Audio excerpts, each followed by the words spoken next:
Hey everybody, it's Kneecap here, and in this video I'm going to be talking about some of the things I'm excited for when 9.1.5 comes out as of this recording next week. And the number one thing that probably most people are excited for is Time Walking and the Mage Tower, Legion Time Walking and the Mage Tower, but that doesn't come out for another month. So I'm going to talk about three things that I'm kind of ready to do right when the patch hits, some things that will make me want to play the game more, frankly. So the number one thing, and I do think it gets overlooked a little bit, because at least on a lot of the online stuff, because I think there's a lot of high end influence on there, and they don't necessarily like to do this kind of stuff. But you'll be able to farm the island expeditions solo from Battle for Azeroth, coming up in the patch. And as someone who I did as few of islands as I could, while keeping my necklace at a good rate. Basically just did the weekly for the most part and didn't really do it on my alts or anything like that. I didn't really like islands like most people didn't. But I do like a lot of the rewards that come from islands, and then you can get those crates that they added later on with the tokens or whatever. And so now you'll be able to farm these and just continually do them, run through and get them.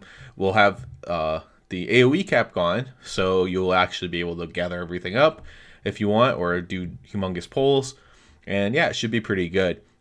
It's something, I'm not going to do this all the time, but this is something I'll definitely do if I want to get a mount or, whatever. Maybe I'll just take a few hours to do it because there's just a lot of stuff that I haven't collected. Frankly, just most of the stuff I haven't collected.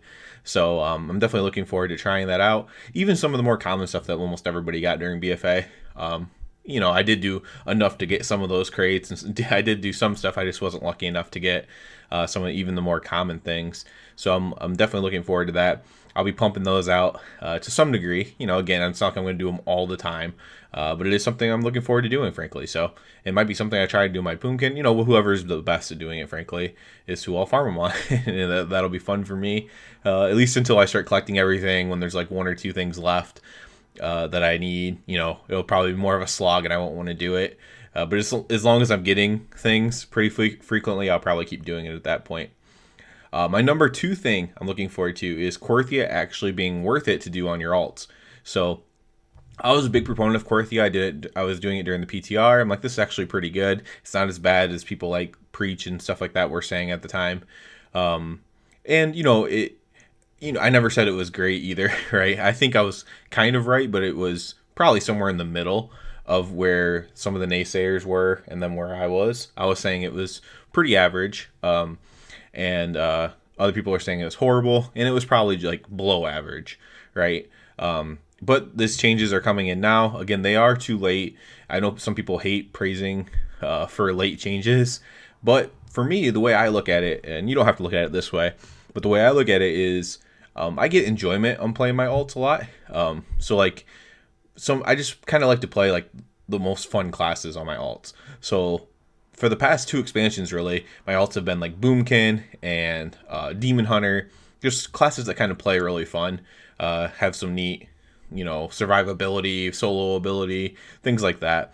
And so I haven't been able to really gear them too much during this patch, during 9.1. My Boomkin I do like a little bit of Mythic Plus, like low level Mythic Plus and stuff on, but I haven't really done much with them. And this will be an opportunity to, because it wasn't worth it to go there, so I just didn't do it, right? That's the way I look at things. Like, I don't just keep playing and like, I hate this game. I'm like, okay, well, I have nothing to do on my alts because Korthia is very inefficient, so I'm going to go play, Fallout or something like that.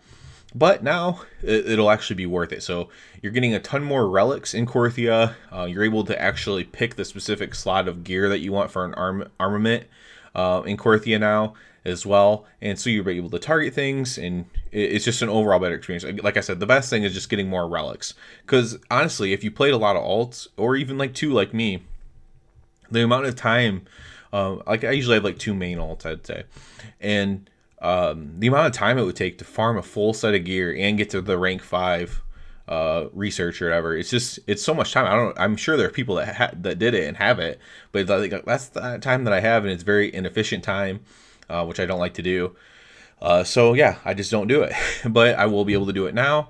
And while again, I'm not necessarily giving praise for a late change, what I'm saying is I will now get enjoyment out of playing my alts, which enjoyment equals good for me. So that's why I'm happy about it, frankly. So I am looking forward to doing that. And like I said, I will be at least doing it on 2 characters. However, if it's super efficient, I'll probably look to get even more of my characters involved, doing the Korthia as well. I have my Hunter there as well. I've messed around with Hunter a decent amount in this expansion. So maybe I will get him involved there as well. So definitely something I'm looking forward to. And then speaking of alts, I'm also really looking forward to leveling alts via the new Threads of Fate features, specifically the daily PvP and the daily Torghast. So basically any character that I have at 50 or 51, just sitting in Ouroboros, you can go grab these daily quests. Well, you have to go to the mall technically to get the Torghast one, and you can you can just level in Torghast too, by the way. But doing these daily quests gives a very large amount of experience. I like doing Torghast, especially if there's a real good reward for it. A ton of experience is a good reward for me, at least. Not to everybody, I understand. But to me, that's a good reward for doing it. So as long as there's a reward for doing it, I enjoy Torghast. Do I just do Torghast straight for fun? No. But I will do it if there's any sort of reward for it. Any mount added, I would climb, to do Torghast. Or like in the bonus Torghast, whatever it is. Like I would do anything like that, as long as there's a reward that I want, right? So I do enjoy it enough to do that. And so I will, do that daily on an alt, maybe on multiple alts, whatever. You can casually level this way. You'd only get like a level a day or whatever, or less than that. Like 3/4 level a day, whatever it ends up being by doing these dailies. And, you just kind of do them on a few characters, skip a day, do them on a few characters. Pretty soon you have everything at 60 without, again, expending much time. I'm really big on efficiency. When you only have like so much time to play and do stuff, it's really helpful to be efficient with what you are doing. So I'm definitely looking forward to doing that as well. Obviously, the thing I'm most looking forward to is the Mage Tower. I'm very much looking forward to that. It was really cool testing it out on the PTR. But I did want to point out these other things that you could do with this patch as far as content goes. The Korthia stuff isn't actually new content. It's just fixing the old content. Again, Islands isn't new content, but it is in a way because it's the first time it's soloable, so it's changing that.